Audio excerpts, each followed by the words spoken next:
Fall keeps unfolding here in the forest in Flanders.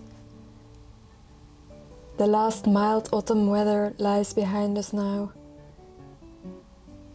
One day I was planting garlic outside in a t-shirt when a few days later temperatures dropped towards zero.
We harvested our beautiful pumpkins.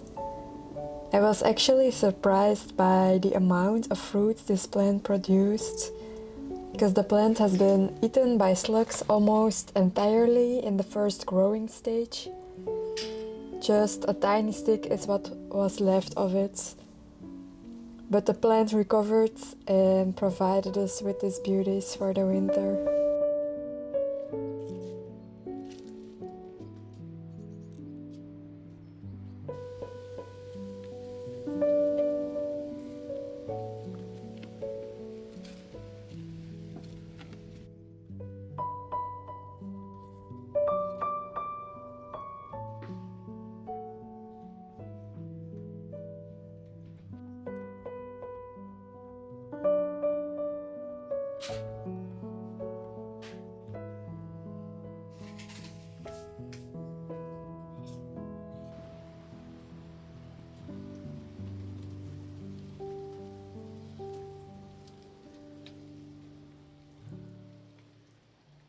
Apparently there is this social media thing called No Roof November to stimulate you to wait, to cocoon inside, to be and do things outside as much as you can during this autumn to winter transition that is November.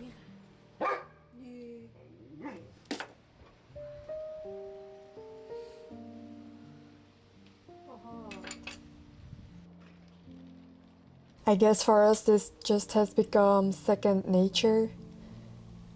There are still things to do outside, and I will cook as long as possible in my outside kitchen.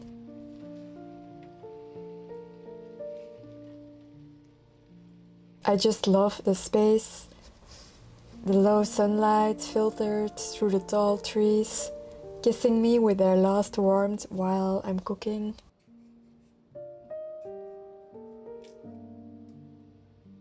Our kitchen in the cabin is also quite dark, so I just prefer outside when the temperatures are still allowing it.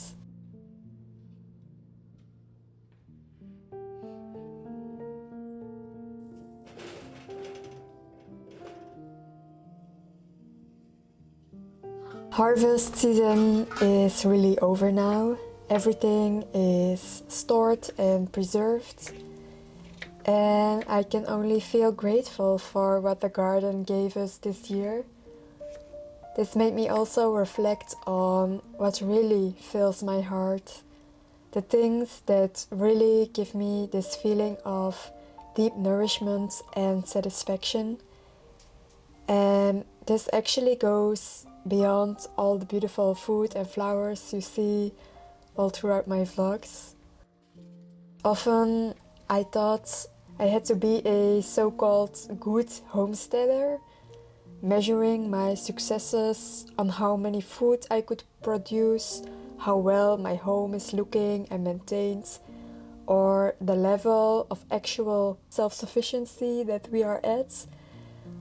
And though a well-stocked pantry is lovely, all the homegrown and homemade meals a treat for body and soul, and the knowing that you don't rely on too expensive energy companies to keep you warm and lighted, priceless. The real fulfillment for me comes from something else.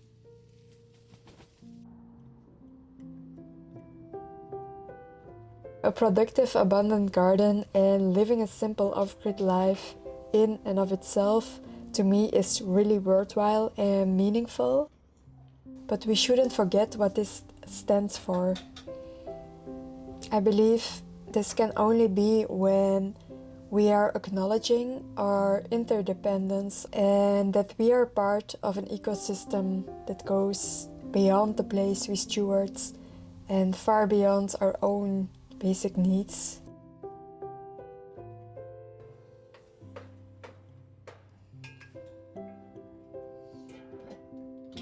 My goal is not to become 100% self-reliant, but to experience fulfillment, meaning, and peace on a daily basis by scaling down, slowing down, and crafting a life that suits me. And in this, for me, human connection is crucial. It's all about relationship in the end. Relationship with our Creator, and from there flows our relationship with each other and relating to the things we are granted stewardship over. This is where my real satisfaction and sense of purpose stems from.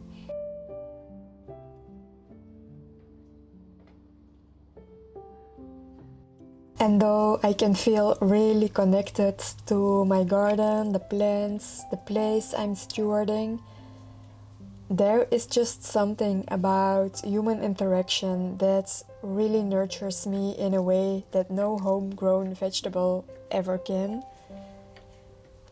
I can be very good on my own, but I also love to be around people. Lately, we have been hosting a young woman here for almost a week. It was for the same organization Steven went walking 3 months.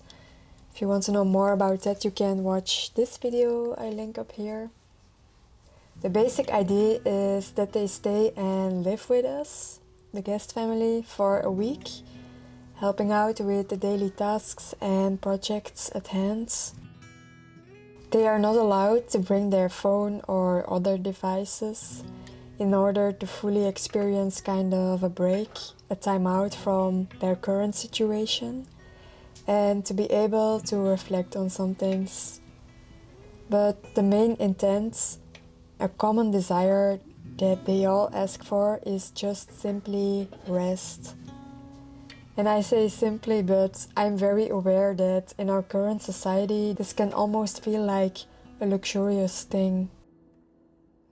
They all just long so deeply for some rest, just a little bit slowness and peace. And that happens to be something we can offer here. We don't try to fix or change them, we just give them the space to be and rest and reflect.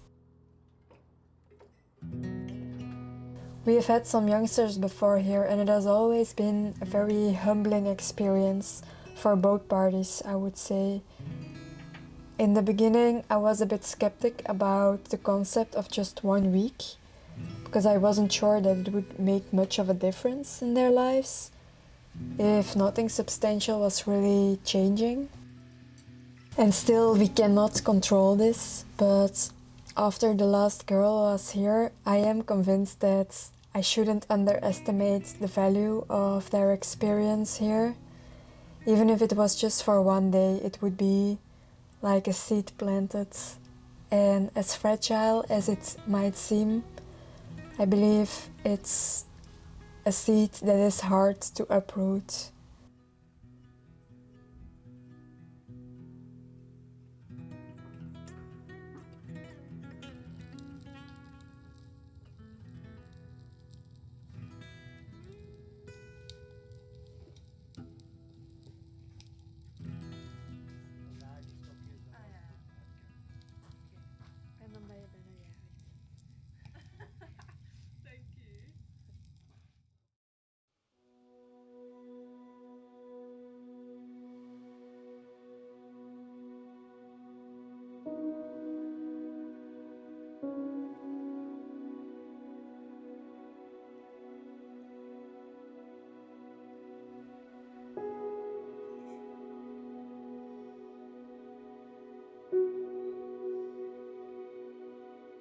And I have much respect for their willingness to blend into our simple and maybe opposite lifestyle from what they are used to. But the last girl we had was so immensely grateful and appreciative of everything. I was touched to see that she really could feel the essence and depth of this more simple and slow life that we are building and living here.